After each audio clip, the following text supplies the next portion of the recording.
যাত্রা হলে প্রথম প্রতিযোগীকে ডাকা হোক।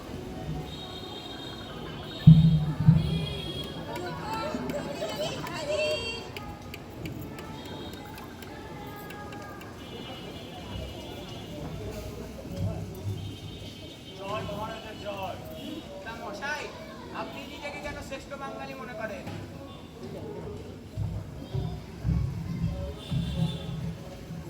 মহারাজ, আমি নিজেকে শ্রেষ্ঠ বাঙালি মনে করি কারণ আমি নিজের বউকে ভয় পাই।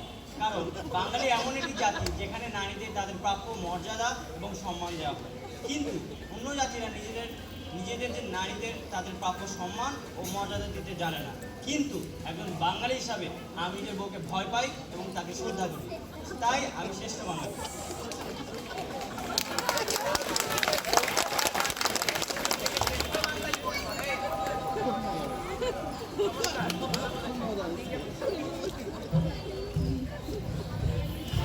দ্বিতীয় প্রতিযোগীকে ডাকা হোক।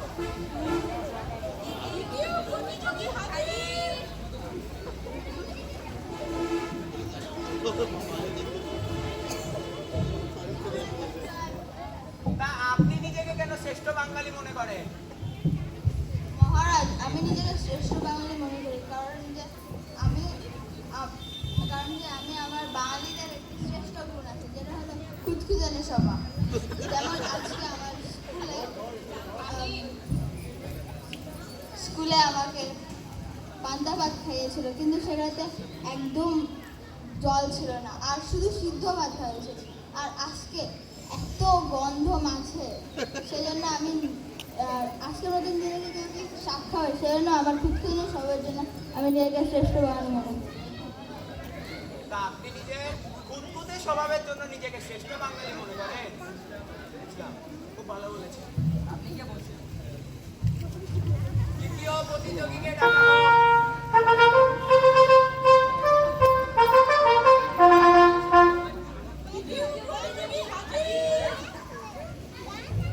মহারাজের জয় হোক। তা আপনি নিজেকে কেন শ্রেষ্ঠ বাঙালি মনে করেন? মহারাজ, আমি নিজেকে শ্রেষ্ঠ বাঙালি মনে করি কারণ আমি অন্যের ভালো সহ্য করতে পারি না। মহারাজ, আমরা বাঙালিরা যখন অন্য কারো ভালো দেখি, আমরা তাকে পা ধরে নিচে নামিয়ে আনার চেষ্টা করি। মহারাজ, এই যেমন দেখুন, এর আগে যে প্রতিযোগী এলো তাদেরকে আমার বেশ কিছুটা ভালো লাগলো না। এই যেমন মহারাজ প্রথম জনকে দেখুন, সে নাকি তার বউকে ভয় পায়। বউ কি আবার কোনো ভয় পাওয়ার জিনিস হলো? আবার মহারাজ দ্বিতীয় জনকে দেখুন, তার নাকি খুঁতখুঁতানি স্বভাব। আরে ভাই, কার কি কেমন স্বভাব, কোন লজ্জায় মানুষ সামনে এসে বলে? আমি তা বুঝি না। মহারাজ, বাঙালিদের অন্যের ভালো সহ্য না করতে পারা বাঙালিদের রক্তে রক্তে মিশে আছে। আমিও তার ব্যতিক্রম নই। মহারাজ, ও, তার মানে আপনি অন্যের ভালো সহ্য করেন না বলে আপনি নিজেকে শ্রেষ্ঠ বাঙালি মনে করেন? বুঝছি। আপনি কে বুঝছেন? চতুর্থ প্রতিযোগীকে ডাকা হোক।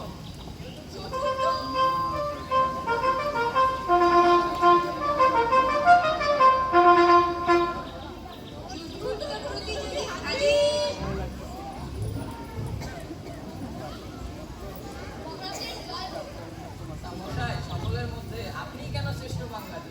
মহারাজ, আমি শ্রেষ্ঠ বাঙালি কারণ আমার মধ্যে একটা শ্রেষ্ঠ বাঙালি হওয়ার সর্বোচ্চ গুণাবলী রয়েছে। সেটি হলো মিষ্টান্ন আহার। বাঙালির এক ঐতিহ্যবাহী খাবার হলো মাছ এবং ভাত, এবং তার পাশাপাশি মিষ্টিও এক অপরিহার্য খাবার। মহারাজ, তাই আমি মনে করি মিষ্টি খাওয়াও শ্রেষ্ঠ বাঙালির একটি অপরিহার্য গুণ। বর্তমানে সবাই বাহিরের ভাজা পোড়া খাবার খায়, কিন্তু আমি বাঙালি রীতি মেনে একজন শ্রেষ্ঠ বাঙালি হিসেবে মিষ্টান্ন এবং দই খেতে প্রচুর ভালোবাসি। তাই মহারাজ, আমি শ্রেষ্ঠ বাঙালি হওয়ার যোগ্য। আপনার মিষ্টান্ন পছন্দ দেখে আপনি শ্রেষ্ঠ বাঙালি হতে চান? জি মহারাজ। ভালো বলেছেন। আপনি কে বলছেন? পঞ্চম প্রতিযোগীকে ডাকা হোক।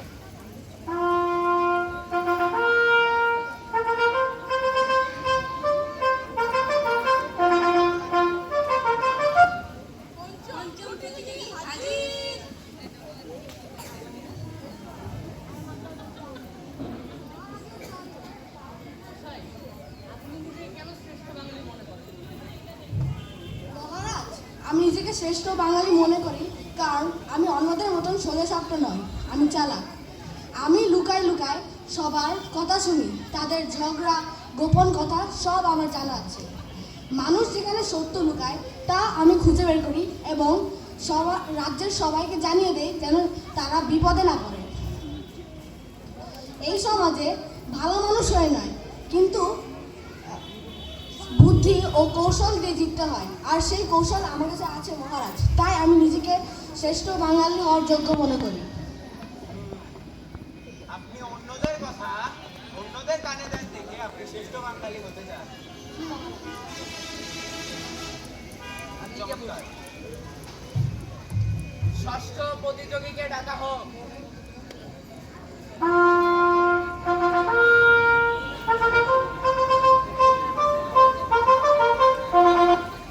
ষষ্ঠ প্রতিযোগী হাজির।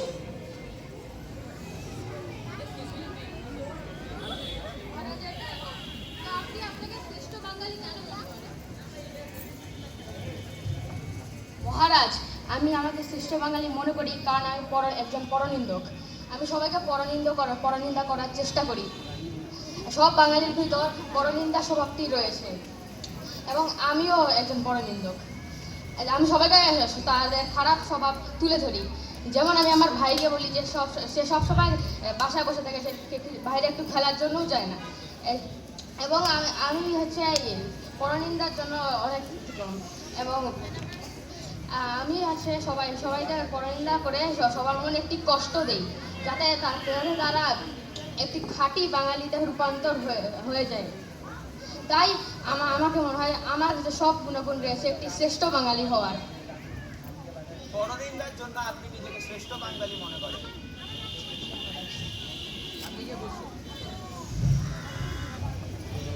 তা মন্ত্রীরা, আপনাদের ইনাদের মধ্যে কাউকে পছন্দ হয়েছে? মহারাজ, আমার মতে এতজন প্রতিযোগীর মধ্যে কারোরই শ্রেষ্ঠ বাঙালি হওয়ার কোনো গুণ ছিল না। তবে শেষের প্রতিযোগী ছিল পরনিন্দা করে, তাকে আমার খুব ভালো লেগেছে মহারাজ। মহারাজ, প্রত্যেকটি প্রতিযোগীর মধ্যে ঠিক কারোর মধ্যে আমি সেই শ্রেষ্ঠ বাঙালি হওয়ার গুণটা দেখি। তবে যে প্রতিযোগী মানুষের পা ধরে নিচে টানার কথা বলেছে তার ব্যাখ্যাটি আমার দারুণ লেগেছে। কি রানী, তোমার কি মনে হয়? আমার মনে হয় এখানে যারা যারা এসেছিল শ্রেষ্ঠ বাঙালি হওয়ার জন্য, তাদের মধ্যে কারোই শ্রেষ্ঠ বাঙালি হওয়ার গুণ ছিল না। কিন্তু প্রথমে যে এসেছিল, যে তার বউকে ভয় পায়, তারটি আমার অনেক ভালো লেগেছে। কিন্তু আমার যে ইনাদের মধ্যে কাউকে পুরস্কৃত করার মন হচ্ছে না। কি গোপাল, আমাদের আর কোনো প্রতিযোগী রয়েছে? আর তো কোনো প্রতিযোগী নেই মহারাজ। তবে হ্যাঁ, আজ সকালে আমার সাথে বাউল এসেছিল। আপনি যদি চান তার সাথে দেখা করতে পারেন। কেন? একজন বাউলই বা কেন? কারণ মহারাজ, যদিও সেও আমাদের মতোই একজন বাঙালি, কিন্তু তার চিন্তাধারা আলাদা। সে মানুষকে অন্যভাবে দেখে। তাই ভাবলাম আপনি যদি তার সাথে দেখা করতে চান। তাহলে ডাকা হোক সেই বাউলকে। বাউলকে ডাকা হোক।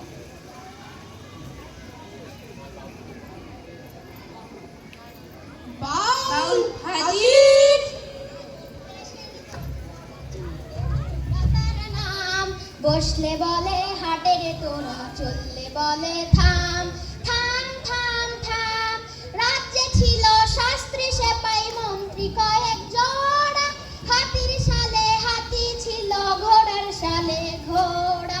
আজব দেশের ধন্য রাজাদের জুড়া তার নাম, বসলে বলে হাটে রে তোরা, চললে বলে থাম।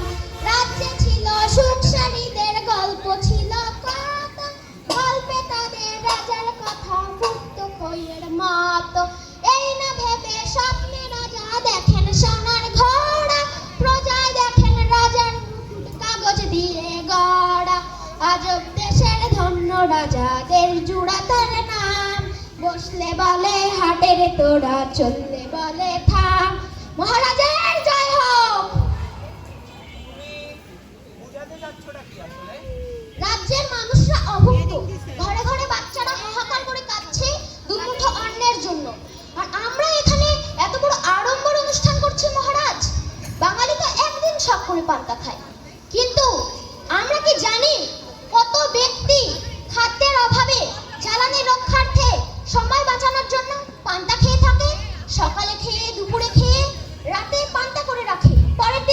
জন্য মহারাজ। এত কিছু জানার পরও কি আপনার মনে হয় এত বড় আড়ম্বর অনুষ্ঠান করে পহেলা বৈশাখ করা উচিত? তার চেয়ে এই ভালো হয় না যে আমরা তাদের সাথে আমাদের সুখ দুঃখ কষ্ট ভাগ করে নিই?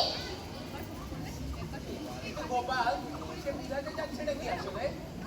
আসলে মহারাজ, সে তো ঠিকই কথা বলেছে।